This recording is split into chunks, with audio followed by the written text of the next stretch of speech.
నమస్కారం, బతుకమ్మ సమాచారానికి స్వాగతం.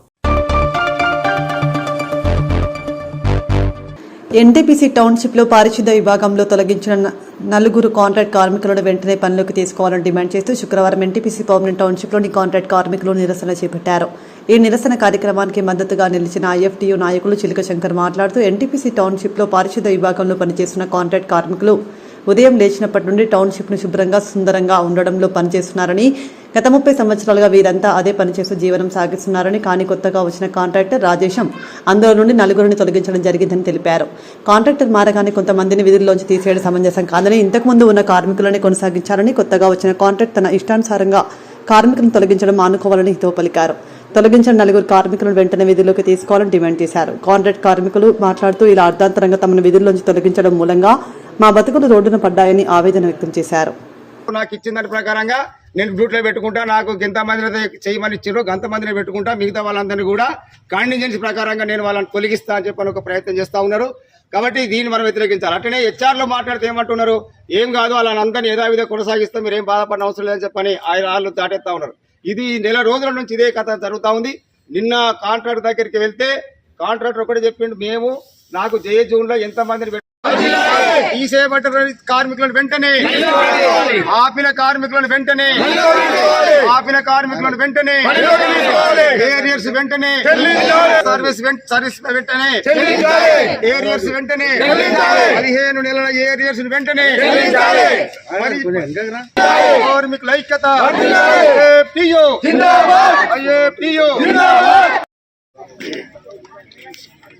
ఇవాళ రామగుండం ఎన్టీపీసీ పేరు చెప్తేనే దేశంలోనే ఒక మంచి సంస్థ రామగుండం సంస్థ ప్రాజెక్ట్ అన్నటువంటి పేరు ఉంది. కానీ ఇక్కడ రామగుండం ఫ్యాక్టరీలో పనిచేసేటువంటి వాళ్ళకి కానీ, ఇలా టౌన్షిప్లో పనిచేసేటువంటి వాళ్ళకి కానీ వాళ్ళని చూసుకుంటే మాత్రం వాళ్ళ బ్రతుకులు చీకటిమయంలో ఉన్నాయి. ముఖ్యంగా ఈ టౌన్షిప్లో పనిచేసేటువంటి వాళ్ళు గత 25 నుంచి 30 సంవత్సరాల నుంచి వాళ్ళు ఈ యొక్క టౌన్షిప్లో నలుమూలల ఎటు చూసినా 2-3 కిలోమీటర్ల దూరం ఉన్నటువంటి ఈ టౌన్షిప్ని మంచిగా నున్నగా తీడ్చి దాన్ని మంచిగా నున్నగా చేసి రోడ్లు కానీ, డ్రైనేజీలు కానీ, వాళ్ళ ఇళ్ళల్లో చెత్త కానీ, చెదారం కానీ, డస్ట్బిన్లు కానీ, ఇక్కడ ఉన్నటువంటి కుక్కలు చచ్చిపోయినా, కోతులు చచ్చిపోయినా, వాళ్ళు ఇక్కడ ఏం జరిగినా కూడా అవన్నీ కూడా వీళ్ళు ఎత్తి పారబోసేటువంటి ఈ కార్మికులు గత 30 సంవత్సరాలు చేసుకుంటా ఉన్నారు. కానీ వాళ్ళని చూస్తే మాత్రం ఇక్కడ డిపార్ట్మెంట్ ఈగల కంటే దోమల కంటే హీనంగా వాళ్ళ బతుకులు చేస్తూ ఉన్నారు. వీళ్ళు భయంగా బ్రతికేటువంటి పరిస్థితి ఉంది. ఇవాళ ఉదయం 8:30కు వస్తే సాయంత్రం 5 గంటల దాకా ఎర్ర టెండల మండు టెండల పనిచేస్తూ ఉన్నారు. వానకాలంలో వానలు తడుచుకుంటూ పనిచేస్తూ ఉన్నారు, చలికాలంలో వణుకుంటూ పనిచేస్తూ ఉన్నారు. అయినప్పటికీ కూడా వీళ్ళపైన కనికరం లేనటువంటి యాజమాన్యం వీళ్ళ బ్రతుకులకు సిద్ధం చేస్తూ ఉంది. ఇప్పటికైనా మేము యాజమాన్యాన్ని తెలియజేస్తా ఉన్నాం, వాళ్లకు యథావిధిగా గతంలో ఉన్నటువంటి సిస్టమ్ ఏదైతే ఉందో అది కొనసాగించామని కోరుతా ఉన్నాం. ఎందుకంటే ఇవాళ కొత్తగా ఉన్నటువంటి కాంట్రాక్టర్, గతంలో 4 కాంట్రాక్టర్లు ఉండే 4 సెక్షన్లు ఉండేవి. ఈ 4 సెక్షన్లను ఒక సెక్షన్గా కుదించి ఒక క్లబ్ చేసి దాన్ని రాయేశం అనేటువంటి కాంట్రాక్టర్కి అప్పచెప్పి అందులో ఉన్నటువంటి కార్మిక వర్గం నుంచి దాదాపుగా 20-25-30 మందిని వాళ్ళు తగ్గించేటువంటి కార్యక్రమం చేస్తూ ఉన్నారు. ఇదేంటిదని అడిగితే ఇవాళ యాజమాన్యం టెండర్కి అంతే ఇచ్చింది కాబట్టి దీనికి ఇంతే చేసుకుంటా చెప్పని కాంట్రాక్టర్ రాయసం గారు చెప్తా ఉన్నారు. యాజమాన్యం దగ్గరికి అయితే యాజమాన్యం ఏమంటుంది, దాంతో మీకే సంబంధం, మీ వర్కర్ యథావిధిగా ఉంటారని చెప్పని వీళ్ళు చెప్తా ఉన్నారు. ఇది నెల రోజులు 15 రోజులు గడుస్తూ ఉన్నా కూడా ఇప్పటి వరకు ఆ సమస్య అట్నే ఉంది. ఇప్పుడు అట్టే కాకుండా ఏం చేసినట్టు ఇవాళ జూన్ 1లో, జూన్ 2లో, జూన్ 4లో కలిపి ఇవాళ 4 మనుషులను వీళ్ళు ఆపారు. ఏమైనా ఎందుకు ఆపారు? వాళ్ళు పాతలు అందరిని ఉంచుకున్నారు. ఇలా డిపెండెంట్ పెట్టినటువంటి వాళ్ళందరినీ కూడా కాంటింజెన్సీ పేరుతోటి వాళ్ళందరినీ వెనక్కి నెట్టేసి వాళ్ళని మ్యాండేజ్ కింద తీసుకురావడానికి ఒక ప్రయత్నం చేస్తూ ఉన్నారు. ఇది సరైనది కాదని చెప్పని మేము యూనియన్గా వ్యతిరేకిస్తూ ఉన్నాం. గతంలో ఏ విధంగానైతే ఉన్నదో, ఏ జూన్లో ఎంతమంది అయితే పనిచేసిర్రో అంతమందిని యథావిధిగా కొనసాగించాలి. వాళ్ళ తల్లులు వేయినా, వాళ్ళ తండ్రులు వేయినా, వాళ్ళ పిల్లలు వచ్చారు కాబట్టి వాళ్ళ పిల్లలను కూడా అదే పద్ధతిలో ఉన్నటువంటి సిస్టమ్ ఎంతమంది అయితే ఉన్నారో, ఏ జూన్లో ఎంతమంది అయితే ఉన్నారో అంతమందిని యథావిధిగా కొనసాగించాలని చెప్పని మేము డిమాండ్ చేస్తూ ఉన్నాం. లేకపోతే కార్మికులు అందరూ కూడా ఇవాళ ఈ భయం భక్తితో మేము బ్రతకలేమన్నా, మాకు ఏదో తాడో పేడ తేల్చుకుంటాం, మా గతంలో ఉన్నటువంటి సిస్టమ్ ఉంటేనే సరేగా, లేకపోతే మేము పని చేయలేమని చెప్పని ఇవాళ కార్మికులు అందరూ కూడా తేల్చి చెప్తా ఉన్నారు. కాబట్టి యాజమాన్యానికి ఒకటే చెప్తా ఉన్నాం, గత 30 సంవత్సరాల నుంచి పనిచేసినటువంటి కార్మికులను యథావిధిగా కొనసాగించాలి. వాళ్ళ డిపెండెంట్గా వచ్చినటువంటి వాళ్ళందరినీ కూడా యథావిధిగా అదే స్థానంలో నాణ్యాయ కార్మికులుగానే గుర్తించాలి. వాళ్ళకి వచ్చేటువంటి జీతభత్యాలన్నీ కూడా యథావిధిగా ఇవ్వాలి. వాళ్ళ అలవెన్స్ కూడా యథావిధిగా కొనసాగించాలని తెలియజేస్తా ఉన్నాం. అంతేకాకుండా ఇవాళకు మాకు 2022లో జరిగినటువంటి అగ్రిమెంట్ ఏదైతే ఉందో 1020 రూపాయలు ఇవాళ ప్లాంట్లో కూడా మొత్తం మందికి ఇచ్చారు. వీళ్ళకి మాత్రం 16 నెలల నుంచి ఇప్పటి వరకు ఏరియర్స్ ఇవ్వలేదు. ఆ ఏరియర్స్ కూడా తక్షణమే చెల్లించమని చెప్పని కోరుతా ఉన్నాం. ఈ 2 విషయాలపైన యాజమాన్యాన్ని డిమాండ్ చేస్తా ఉన్నాం. యథావిధిగా ఉన్నటువంటి కార్మికులు యథావిధిగా కొనసాగించాలి. డిపెండెంట్ కార్మికులందరినీ కూడా అలవెన్స్ కొనసాగించాలి. వాళ్ళకు అగ్రిమెంట్ ప్రకారంగా రావాల్సినటువంటి 1020 కూడా 16 నెలల ఏరియర్స్ కూడా తక్షణమే చెల్లించాలని చెప్పని తెలియజేస్తా ఉన్నాం. లేకపోతే మేము సోమవారం నుంచి మేము ఒక పెద్ద నిరసన కార్యక్రమం చేయబోతా ఉన్నాం. కాబట్టి ఈ నిరసన కార్యక్రమానికి ఎన్టీపీసీ యాజమాన్యమే బాధ్యత అని చెప్పని తెలియజేస్తా ఉన్నాం. ఇవాళ టౌన్షిప్ ఉన్నటువంటి యాజమాన్యం చేతులు ఎత్తేసింది, మేము ఏం చేయలేము, మీరు బంద్ చేసుకోరు అని చెప్పని ఇలా టౌన్షిప్ ఉన్నటువంటి యాజమాన్యం తేల్చి చెప్పేసింది. కాబట్టి ఇవాళ కార్మికులందరూ కూడా వాళ్ళు పని ఆపడానికి సిద్ధంగా ఉన్నారు. ఈ పని ఆపిన కార్యక్రమం కానీ ఏదైనా కూడా ఇవాళ ఎన్టీపీసీ బాధ్యత వహించాలని చెప్పని మేము యూనియన్గా తెలియజేస్తా ఉన్నాం. మేము వర్క్ బంద్ పెట్టాలని చెప్పని మా యూనియన్ ఉద్దేశం కాదు, కార్మికులు కూడా వర్క్ బంద్ పెట్టుకోవాలని చెప్పని కార్మికుల ఉద్దేశం కాదు.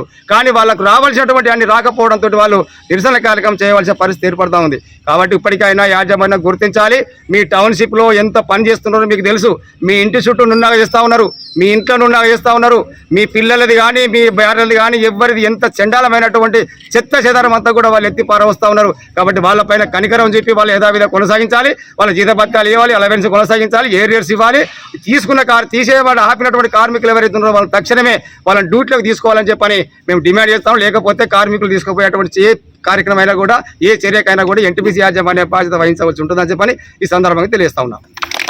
జూన్ 1లో చెప్తాండా మా భర్త ఎన్టీపీసీ లోపల చేసేది లొకేషన్ అయితే అక్కడ ఆడవాళ్ళకు ప్లేస్ షిఫ్ట్ వర్క్ చేయరాదని ఇక్కడ ఒక అమ్మ కొడుకుని అటు పంపించి నన్ను పంపించింది.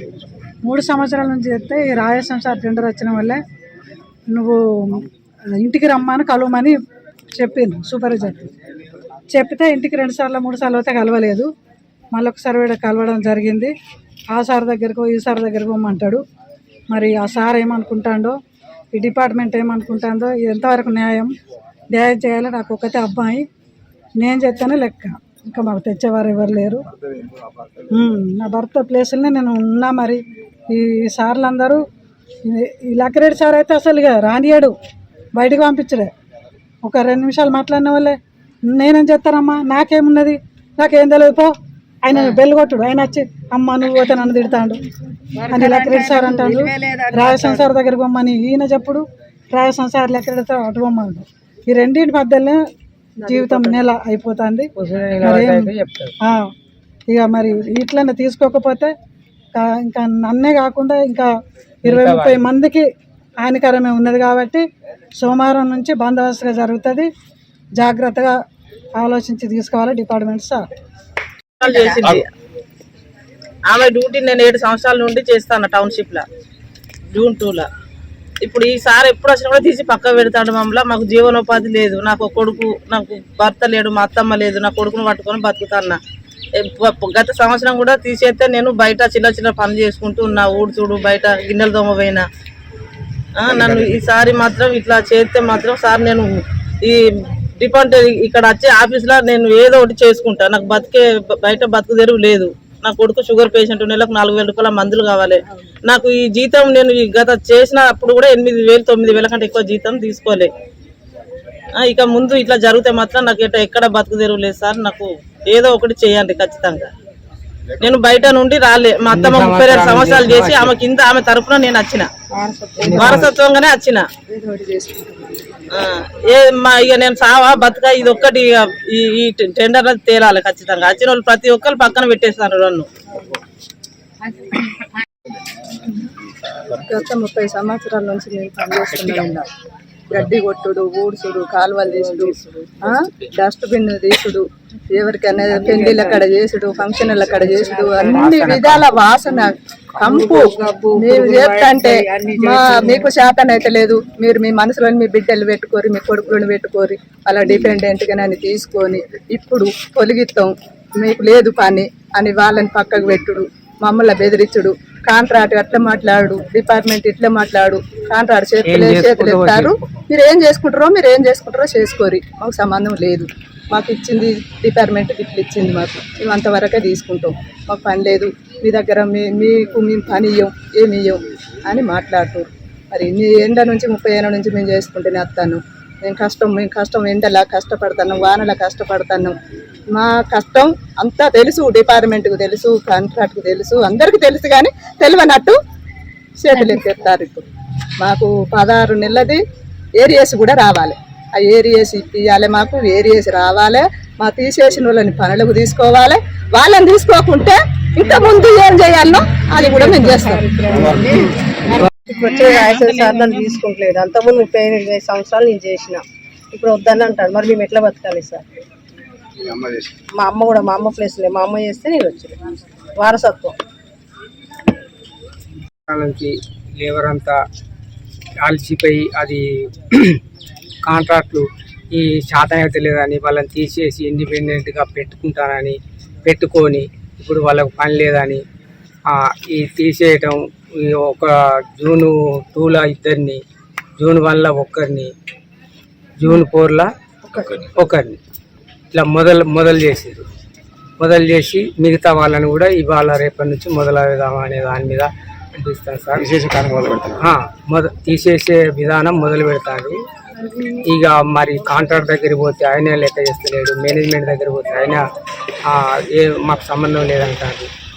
మరి ఏరియల్స్ కూడా 16 నెలల నుంచి రావటం లేదు. 16 నెలల నుంచి ఏరియల్స్ ఎవరైతే మొన్నటిదాకా కాంట్రాక్ట్ దగ్గర తీసేయకుండా పని చెప్తుందో అందరికీ పని కావాలి. మీరు ఏం పని చేస్తారు ఇక్కడ? ఎన్ని రోజుల నుంచి ఏం పని చేస్తారు? ఊడ్చుడు, కాలువలు తీసుడు, డస్ట్బిన్లు, చెట్లు కొట్టుడు, చెత్త అన్ని ఏది చచ్చిపోయినా తీసుకుని మేమే. చెత్త గలీజ్ వాసన. ఉగ్రవాదాన్ని పెంచి పోషిస్తున్న పాకిస్తాన్తో ఇక మాటల్లో మాట్లాడుకోవటాలు లేవని, ఇక సింధూరే అని గోదావరికని సీఎస్ఎఫ్ సభ్యులు అన్నారు. కేంద్ర ప్రభుత్వం ఉగ్రవాదాన్ని అణిచివేయడానికి తీసుకున్న ఆపరేషన్ సింధూర్ను మద్దతు పలుకుతూ గోదావరికని సివిల్ సొసైటీ ఫోరం ఆధ్వర్యంలో గోదావరికని పట్టణంలో ర్యాలీ చేపట్టి చౌరస్తా వద్దకు చేరుకుని సంఘీభావం తెలిపారు. సందర్భంగా సీఎస్ఎఫ్ సభ్యులు మాట్లాడుతూ భారతదేశం జోలికొస్తే మీ నట్టింట్లోకి వచ్చి ఉగ్రమూకలను మట్టుపెడతామని భారత సైన్యం ఇదివరకే హెచ్చరించడం జరిగిందని తెలిపారు. భారత పౌరుల జోలికి వచ్చిన పాకిస్తాన్ ఉగ్రవాదులను చెప్పిన విధంగానే ఆపరేషన్ సింధూర్తో నట్టింట్లోకి వెళ్లి 9 ఉగ్రవాద స్థావరాలను మట్టుపెట్టడం జరిగిందన్నారు. భారత సైన్యం తీసుకున్న ఆపరేషన్ సింధూర్కు భారతదేశ పౌరులంతా అండగా నిలుస్తున్నారని, దేశం కోసం యువత ఆయుధం పట్టి యుద్ధం చేయడానికి సిద్ధంగా ఉన్నారని అన్నారు.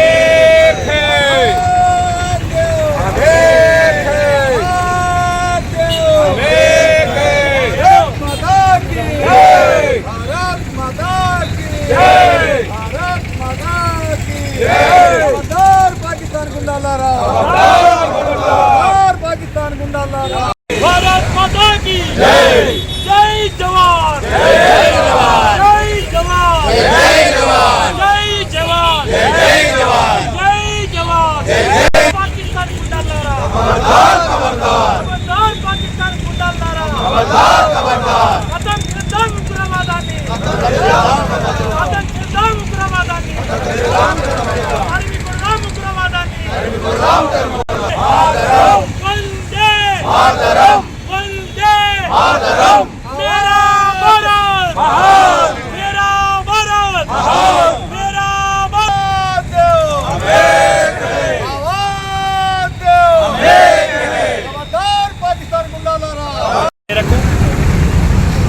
భారత త్రివిధ దళాలు సమిష్టిగా పాకిస్తాన్ మీద మొన్న చేసిన దాడిని గోదావరికని పౌర సమాజంగా మేమందరం సమర్థిస్తున్నాం, చాలా గర్వపడుతున్నాం. Civil society forum of Ramagundam పక్షాన భారత సైన్యానికి, భారత ప్రభుత్వానికి జేజేలు తెలియజేస్తూ ఉన్నాం. పాకిస్తాను పట్ల కానీ, పాకిస్తాన్ ప్రజల పట్ల కానీ భారతదేశానికి భారత సమాజానికి ఎప్పుడూ వ్యతిరేకత లేదు. కానీ 7 దశాబ్దాలుగా పాకిస్తాన్ ఎప్పుడూ భారతదేశం మీద అనవసర కోపాన్ని జలిసీని పెట్టుకొని ఎప్పుడు కవ్వింపు చర్యలు సరాసరి పోరాటం చేయకుండా అక్కడ ఉగ్రవాదులను పెంచి పోషిస్తూ భారత్ మీద ఒక కుట్రపూరితమైన అవాంఛనీయ యుద్ధాన్ని తయారు చేస్తూ ఉన్నది. చాలాసార్లు సంయమనంతో పాటు భారత ప్రభుత్వం చూసింది. వాళ్ళు దాడి చేసినప్పుడు మాత్రమే ప్రతిదాడి చేసింది తప్ప ఎప్పుడూ భారత్ నుంచి కవ్వింపు చర్యలు కానీ దాడి చర్యలు కానీ జరగలేదు. అట్లని చెప్పి భారత్కు శక్తి లేదని కాదు. మనం ఈ వారం 10 రోజులుగా చూస్తున్నాం భారత్కున్న శక్తి ఏంటి అనేది. నిన్న ఆచరణ రూపంలో భారత సైన్యం కేవలం మహిళా మనులు, మన భారత ఆడబిడ్డలు, అక్కడ కులాలు మతాలు లేవు, అందులో ముస్లిం అమ్మాయి నాయకత్వం వహించి వాళ్ళంతా పెద్ద స్ట్రైక్ చేసి 9 చోట్ల ఒకటేసారి 100 మందిని మట్టుపెట్టించారు. అయితే పాకిస్తాన్ సరాసరిగా మేము వాళ్ళకి సపోర్ట్ చేస్తామని చెప్తున్నది. ఇవాళ మొత్తం దౌత్యపరంగా కూడా భారతదేశం ప్రపంచ దేశాలన్నిటితో మాట్లాడి పాకిస్తాన్ కార్నర్ చేసింది. అయినా పాకిస్తాన్ ఇప్పటికీ కవ్వింపు చర్యలకు పాల్పడుతున్నది. భారత సైన్యానికి భారత ప్రభుత్వానికి దేశమంతా మద్దతు తెలియజేస్తున్నది. ఈ ప్రాంతం నుంచి కూడా అవసరమైతే యుద్ధంలో భాగస్వాములం కావడానికి కూడా పారిశ్రామిక ప్రాంతం నుంచి దేశభక్తులందరూ సిద్ధంగా ఉన్నారనేది ఈ సందర్భంగా భారత ప్రభుత్వానికి తెలియజేస్తూ ఉన్నాం. ఈ సందర్భంలో ఒకవేళ యుద్ధం వస్తే ఎట్లా ఉండాలనేది ప్రజలకు ప్రభుత్వం ఇప్పటికే తెలియజేసింది. మన ఆత్మరక్షణ కాకుండా అవసరమైతే యుద్ధంలో భాగస్వాములు కావడానికి కూడా ఇప్పుడున్న యువతరము చాలామంది ముందుకు రావాలి, సంసిద్ధంగా ఉండాలని సిఎస్ఎఫ్ పక్షాన మేము తెలియజేస్తున్నాం.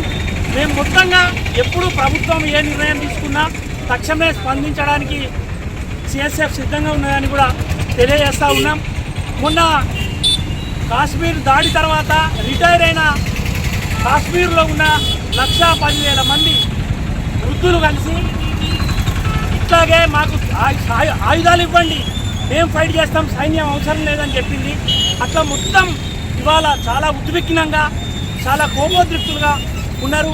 భారత ప్రభుత్వం ఈసారి టిట్ ఫర్ టాట్ మళ్ళీ ఇంకోసారి పాకిస్తాన్ తోటి యుద్ధము కవ్వింపు లేకుండా ఈసారితో ఏదో ఒకటి తేల్చాలని మాత్రం ఇక్కడి నుంచి మేము భారత ప్రభుత్వాన్ని కోరుతూ ఉన్నాం.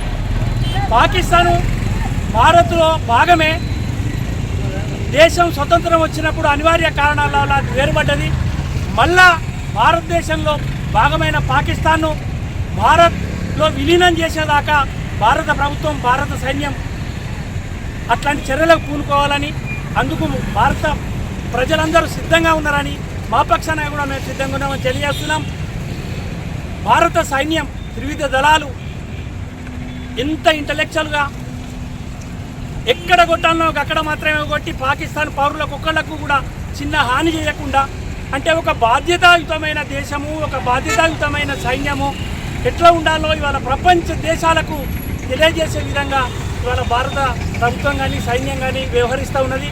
అందుకు మా అందరి పక్షాన భారత సైన్యానికి ప్రభుత్వానికి సెల్యూట్ తెలియజేస్తా ఉన్నాం. జై హింద్, జై హింద్, జై హింద్. మన కాశ్మీర్లో జరిపినటువంటి దాడికి ప్రతిదాడిగా మొదలే మన సైనికులు చెప్పినారు, బిడ్డ మా జోలికి వస్తే నీ ఇంట్లోకి వచ్చి నీ నడింట్లోకి వచ్చి గుంజి కొడతామని చెప్పినారు. అదేవిధంగా మన సైనికులు వాళ్ళ దగ్గర పోయి 25 నిమిషాలలో ఉగ్రవాద స్థావరాలన్నింటినీ ఖతం చేసి రావడం ఏదైతుందో అది భారత్ బలం అనేది బిడ్డ గుర్తుంచుకోండి. ఎప్పుడైనా మా జోలికి వస్తే ఇంతకుముందు ఒకసారి చూపెట్టినాం సర్జికల్ స్ట్రైక్ రూపేనా. నిన్న సింధూర్ అటాక్ కూడా అటువంటిదే. మళ్ళీ భవిష్యత్తులో మీరు ఎప్పుడైనా కాశ్మీర్లో కానీ ఇంకెక్కడైనా కానీ మీరు ఒక్కటంటే మేము 100 చేస్తాం బిడ్డ. మీ ఇంట్లోకి వచ్చి కొట్టే సత్తా మా ఇండియాకు ఉంది. మా సైనికులు ఏందో మీకు ఇలా చూపెట్టారు. రేపు కూడా మీరు ఎప్పుడు కూడా మా జోలికి వస్తే మీ ఇంట్లోకి వచ్చి కొడతామనేది మీరు గుర్తుపెట్టుకోండి. ఈరోజు ప్రపంచమంతా మా సైనికులను ప్రశంసిస్తున్నారు. వాళ్ళు ఏం దెబ్బ పెట్టిందంటే ప్రపంచంలో ఎక్కడ కూడా లేని టెక్నాలజీతోని ఏ మాత్రం లీక్ కాకుండా వాని నడింట్లోకి పోయి ఉగ్రవాదులు ఎక్కడున్నారో ఉగ్రవాద కుటుంబాలను ఉగ్రవాదులను అర్థం చేసి వచ్చిన ఘనత మన భారత సైనికులది. ఇలా మేమందరం గర్వపడుతున్నాం. మొన్న బాధపడ్డాం బిడ్డ, ఇలా మేము గర్వపడుతున్నాం. మళ్ళీ కూడా మీరు ఇటువంటిది కథలు పెడితే మిమ్మల్ని పూర్తిగా భూస్థాపితం చేస్తామని చెప్పి సందర్భంగా మా సైనికులు భూస్థాపితం చేస్తారని చెప్పి సందర్భంగా తెలియజేస్తున్నాం. ఉగ్రవాదాన్ని రూపుమాపడానికి పాకిస్తాన్ను ప్రపంచ పటంలో లేకుండా చేయాలని భారత ప్రభుత్వం తీసుకున్న ఆపరేషన్ సింధూర్కు భారత పౌరులంతా మద్దతుగా నిలబడతామని కోదండ రామాలయం చైర్మన్ గట్ల రమేష్ తెలిపారు. భారత ప్రభుత్వం తీసుకున్న ఆపరేషన్ సింధూర్ సక్సెస్ కావాలని, భారత సైన్యం సురక్షితంగా ఆపరేషన్ నుండి బయటపడాలని, అందుకు ఆ భగవంతుడు వారిలో మనోధైర్యాన్ని కల్పించాలని కోరుతూ శుక్రవారం గోదావరికి కోదండ రామాలయం చైర్మన్ గట్ల రమేష్ ఆధ్వర్యంలో రామాలయంలో ప్రత్యేక పూజలు నిర్వహించారు. ఈ మేరకు ఆలయ అర్చకులు మధుసూదనాచార్యులు స్వామివారికి పూజలు నిర్వహించి భారత ప్రభుత్వం తీసుకున్న ఆపరేషన్ సింధూర్కు కులమతాలకు అతీతంగా అందరూ సహకారం అందించాలని కోరారు.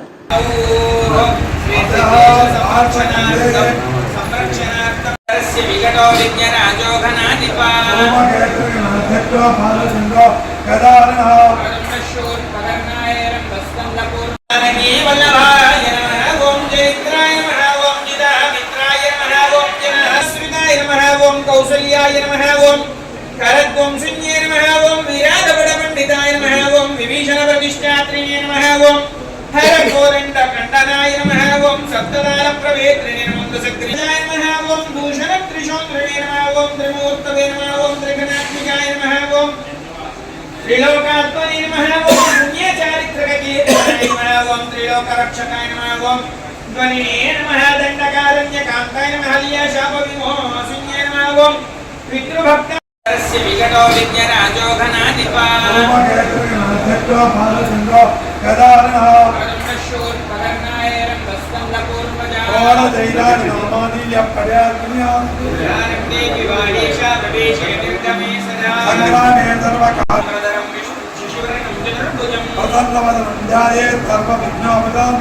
సీతారామచంద్రస్వామి దేవతా సంవత్సరే ఉత్తరాయణే వసంతలో వైశాఖమాసే శుక్లపక్షే అద్య ద్వాదశిన్యాయాద్యవాసరే భృగువాసరే శుభవాసరే యోగే శుభకరణ ఏవం విశేషణ విశిష్టాయ అస్యాం శుభనితౌ సంరక్షణార్థం దిగ్విజయ సిద్ధ్యర్థం మనోభీష్టవర సిద్ధ్యర్థం సకల ప్రాణీనాం సకల జనానాం ఆయురారోగ్య ఐశ్వర్యాభివృద్ధ్యర్థం రామచంద్ర స్వామి దేవతా అనుగ్రహ సిద్ధ్యర్థం రామచంద్ర స్వామినః ప్రాతకాల సమయ అష్టోత్తర శతనామావళి అర్చనం చ కరిష్యే ధ్యానం. చెప్పండి అందరూ. విశ్వశాస్త్రేశ్వరం శాశ్వతం శివమచ్యుతం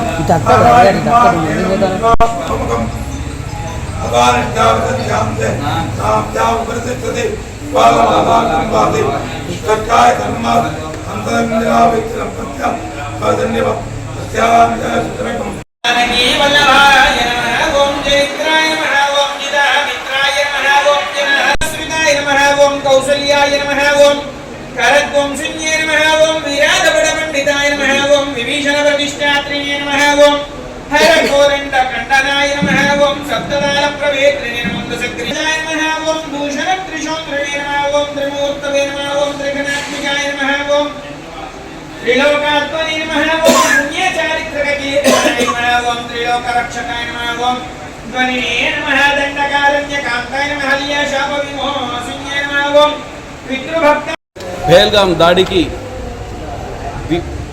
ప్రతీకార చర్యగా ఈరోజు భారత ప్రభుత్వం తీసుకున్న ఆపరేషన్ సింధూర విజయవంతం కావాలని ఈరోజు ఎండోమెంట్ ఆధ్వర్యంలో ప్రతి దేవాలయంలో కూడా పూజలు నిర్వహించడం జరుగుతుంది. అందులో భాగంగానే ఈరోజు శ్రీ మన కోదండ రామాలయంలో పూజలు పెద్ద ఎత్తున నిర్వహించడం జరిగింది. ఈ ఆపరేషన్లో పాల్గొంటున్న ప్రతి సైనికునికి వెన్ను దన్నగా బాచటగా భారత పౌరులందరూ కూడా వెన్నంటి ఉంటామని, దానికోసం వారికి శక్తి సామర్థ్యాలు ఆ భగవంతుడు ప్రసాదించాలని, రాబోయే రోజులల్లో ఉగ్రవాదం అనే ఊసెత్తకుండా పాకిస్తాన్ మొత్తం ప్రపంచ పటంలోకెళ్ళి తుడిచిపెట్టుకుపోయే విధంగా ఈ ఆపరేషన్ సింధూర ముందుకు సాగాలని మనస్ఫూర్తిగా కోరుకుంటూ, వారికి యుద్ధ నైపుణ్యం కానీ యుద్ధంలో ఎలాంటి ఇబ్బందులు కలగకుండా ఆ భగవంతుడు వాళ్ళకి సహకరించాలని, అవసరమైతే భారత ప్రతి పౌరుడు కూడా ఈ యుద్ధంలో పాల్గొనడానికి సిద్ధంగా ఉన్నామని తెలియజేస్తూ, ఈరోజు ఈ కార్యక్రమానికి ఇచ్చేసిన అందరికీ కూడా ధన్యవాదాలు తెలియజేస్తూ థ్యాంక్ యూ. ఈరోజు భారతదేశం లోపల బయటి ప్రపంచంలో కూడా ఉగ్రవాదాన్ని మొత్తం తుదముట్టించాలని చెప్పి మన దేశం ముందడుగు వేసి అన్ని రకాల పాకిస్తాన్ను ఎదుర్కొంటున్నప్పటికీ కూడా వాళ్ళు మన మనోధైర్యాన్ని దెబ్బతీసే విధంగా మొన్న పెహల్గాంలో మన 26 మంది మన పౌరులను చంపిన దుర్ఘటన, దాన్ని మన భారతదేశ ప్రతి ఒక్క పౌరుడు కూడా మేము కూడా కొట్లాడదాం, మేము కూడా యుద్ధంలో పాల్గొనడం, వాళ్ళని విడిచిపెట్టే ప్రసక్తి లేదని చెప్పి పౌరులంతా కూడా ముక్తకంఠంతో అంటున్న సందర్భం లోపల మన జాతీయ నాయకత్వం ఒక నిర్ణయం తీసుకొని ఈరోజు పాకిస్తాన్కు ముచ్చెమటలు పెట్టించే విధంగా పోరాటం జరుగుతున్నది. దానికి మన భారత పౌరులందరం కూడా మద్దతుగా ఉండాలి. అలాగే కాంగ్రెస్ పార్టీ కూడా దాన్ని బలపరుస్తూ ఉన్నది. తప్పకుండా పాకిస్తాన్ను తుదముట్టించాలనే ఉద్దేశంతో ఈరోజు పోరాటం జరుగుతూ ఉన్నది. దానికి మద్దతుగా ఈరోజు మేము రామాలయం లోపల రాముడు కూడా ఆ రోజు లంకను దహనం చేసిన విధంగానే మేము భారతీయులంతా కూడా అదేవిధంగా సైనికులకు మనోధైర్యం ఇచ్చి పాకిస్తాన్ను ధ్వంసం చేయాలని చెప్పి ఈ సందర్భంగా కోరుతున్నాం. జై హింద్, జై కాంగ్రెస్. సింగరేణి సంస్థ ఆధ్వర్యంలో గోదావరికని చౌరసా ప్రాంగణంలో చేపడుతున్న షాపింగ్ కాంప్లెక్స్ పనులను శుక్రవారం ఆర్జీవన్ జీఎం లలిత్ కుమార్ పరిశీలించారు. సందర్భంగా జీఎం మాట్లాడుతూ రామకొండం ఎమ్మెల్యే చొరవతో సింగరేణి సి&ఎండి బలరాం గోదావరికని చౌరసా ప్రాంగణంలో షాపింగ్ కాంప్లెక్స్ నిర్మాణాలను చేపట్టడం జరుగుతుందని తెలిపారు. షాపింగ్ కాంప్లెక్స్ నిర్మాణ పనుల్లో భాగంగా మొదటగా పునాది తీసే కార్యక్రమం చేపట్టడం జరిగిందని, పుట్టింగ్ పిల్లర్ నిర్మాణాలు తొందరలోనే చేపట్టి 6 నెలల్లోగా షాపింగ్ కాంప్లెక్స్ నిర్మాణాలు పూర్తి చేస్తామని తెలిపారు. పరిశీలనలో సింగరేణి అధికారులు, కాంగ్రెస్ పార్టీ నాయకులు మహంకాళి స్వామి, దేటి బాలరాజు, గట్ల రమేష్, ముస్తఫా, తిప్పార్పు శ్రీనివాస్, మోహిత్ సన్నీ, చిగురు సాయి తదితరులు పాల్గొన్నారు.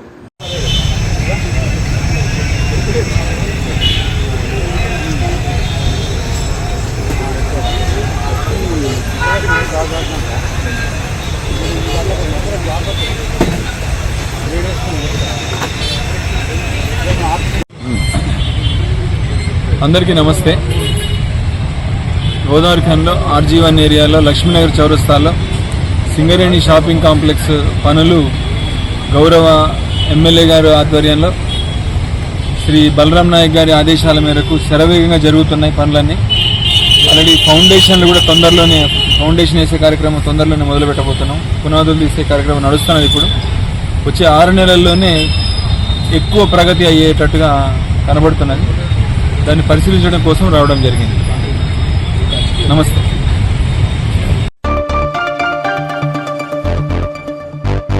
రామగుండం రీక్రియేషన్ క్లబ్ ఆధ్వర్యంలో గోదావరికని చౌరస్తాలో చేపట్టిన మజ్జిగ పంపిణీ కార్యక్రమం నిర్విఘ్నంగా కొనసాగుతోంది. గోదావరికని పట్టణంలోని ప్రధాన చౌరస్తాలో రామగుండం రీక్రియేషన్ క్లబ్ ఆధ్వర్యంలో మజ్జిగ పంపిణీ కార్యక్రమం ఇవాళ 9వ రోజు కొనసాగింది. 9వ రోజు విజయ డయాగ్నోస్టిక్ అధినేత, రీక్రియేషన్ క్లబ్ కార్యవర్గ సభ్యులు మారుపక్క వినీత రాజేంద్ర కుమార్ పెళ్లి రోజు సందర్భంగా శుక్రవారం మజ్జిగ పంపిణీ కార్యక్రమాన్ని చేపట్టారు.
ఇంతటితో వార్తలు సమాప్తం.